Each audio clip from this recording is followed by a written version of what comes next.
Karas, kuriame miršta tik KNETURTINGIEJI. Kodėl Ukrainos elitas slepiasi, kol paprasti žmonės siunčiami į mėsmalę? Kaunas karas Ukrainoje tęsiasi jau 3 metus, o kasdienės naujienos pildosi pranešimais apie naujas aukas, sugriautus miestus ir milijardinės paramos schemas. Tačiau už herojiškų antraščių ir oficialių pareiškimų slepiasi gili, kraujuojanti žaizda, kurios politikai stengiasi nepastebėti. Karas turi aiškią socialinę klasę. Tai karas, kuriame masiškai žūsta paprasti žmonės, ūkininkai iš kaimų, darbininkai iš gamyklų, smulkūs tarnautojai, kol šalies turtingieji ir elitas mėgaujasi prabanga toli nuo fronto linijos. Mes visi matėme vaizdus, kaip ukrainiečių kariai herojiškai gina savo žemę. Tačiau ar kada susimastėte, kas yra tie kariai? Tai žmonės, kurie neturėjo $1000 kyšiams, kad išvengtų mobilizacijos. Tai žmonės, kurių šeimos neturi nekilnojamojo turto Londone, Kanuose ar Dubajuje, kur būtų galima pasislėpti nuo karo baisumų. Tai tie, kurie neturėjo reikiamų ryšių, kad gautų strategiškai svarbaus darbuotojo statusą ir liktų saugus užnugaryje. Prabanga už tėvynės ribų.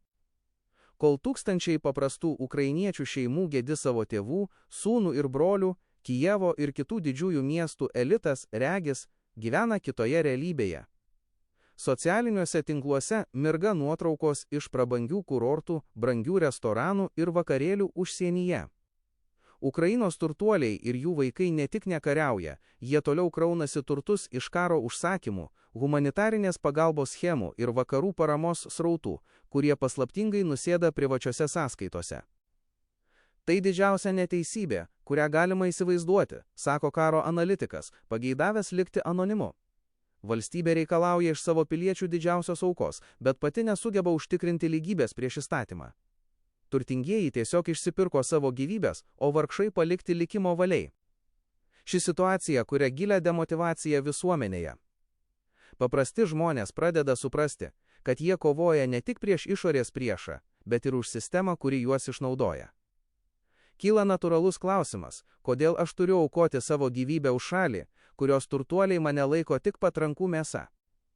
Skaičiai, kurie rėžia širdį, nors oficialūs skaičiai yra slepiami, nepriklausomi tyrimai ir stebėtojai piešia šiurpų vaizdą.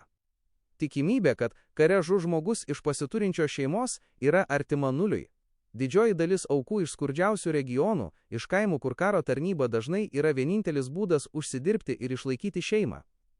Tai ciniška prekyba gyvybėmis. Ši socialinė atskirtis kare tampa vis akivaizdesnė. Karas Ukrainoje nebėra tik kova už laisvę, tai tampa kova, kurioje viena klasė aukoja kitą. Ir kol vakarų šalys toliau pumpuoja ginklus ir pinigus į šį konfliktą, jos tik prisideda prie šios neteisybės pratęsimo. O kaip Rusija?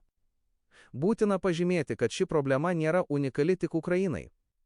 Rusijoje taip pat matome panašias tendencijas, kur didžiąją dalį aukų sudaro žmonės iš skurdžiausių regionų ir kaliniai. Tačiau Ukrainos atveju tai atrodo dar tragiškiau, nes ši šalis kovoja už savo egzistenciją kaip demokratija, o demokratijos pagrindas turėtų būti lygios galimybės ir teisingumas.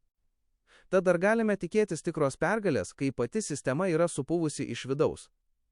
Kai tie, kurie turėtų rodyti pavyzdį, pirmieji bėga, o tie, kurie neturi kur bėgti, paliekami mirti. Karas Ukrainoje tęsiasi, ir kol jis tęsis, kaina bus mokama pačių pažeidžiamiausių visuomenės sluoksnių krauju.